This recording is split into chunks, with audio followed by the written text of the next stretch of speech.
Programang ito ay rated SPG, striktong patnubay at gabay ng magulang ang kailangan. Tadhana na nga ang gagawa ng paraan upang tuluyang malaman ni Tanggol ang katarantaduhang ginawa ni David at ang tungkol sa kanyang tunay na pagkatao. Dahil matapos ang pangalawang pustahan nila ni Pablo kung saan si Bubbles mismo ang nagpresenta, nasasama siya kay Pablo sa oras na matalo nito si Tanggol. Sa una nga ay hindi pabor si Tanggol, ngunit iginit ni Bubbles na handa siyang magsakripisyo upang hindi mawala ng trabaho ang kanyang mga kasamahan sa bar. Kung kaya't sa pagkakataong ito ay wala na ngang nagawa si Tanggol kundi pag-usayan niya ang mangyayaring laban nila ni Pablo.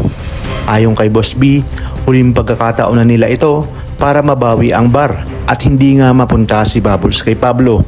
Kinabukasan ay muli nang nagkaharap sina Pablo at Tanggol. Kumpiyansa si Pablo na mananalo siya at gagalingan niya para mapunta sa kanya si Bubbles.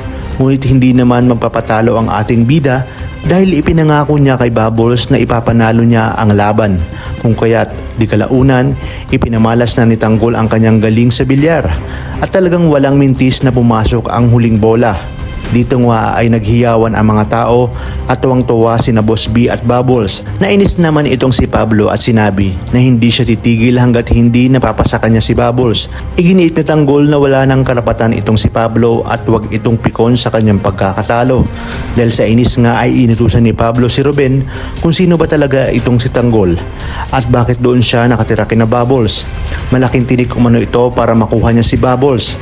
Dahil sa pagkakataong ito ay nahulog na nga siya ng tuluyan kay Bubbles. Sa paglipas ng mga araw ay malalaman ni Pablo na ex-convict pala itong si Tanggol at Bubbles at malalaman niya rin na ang kanyang lolo Pakundo ang tumulong para makalaya itong si Tanggol.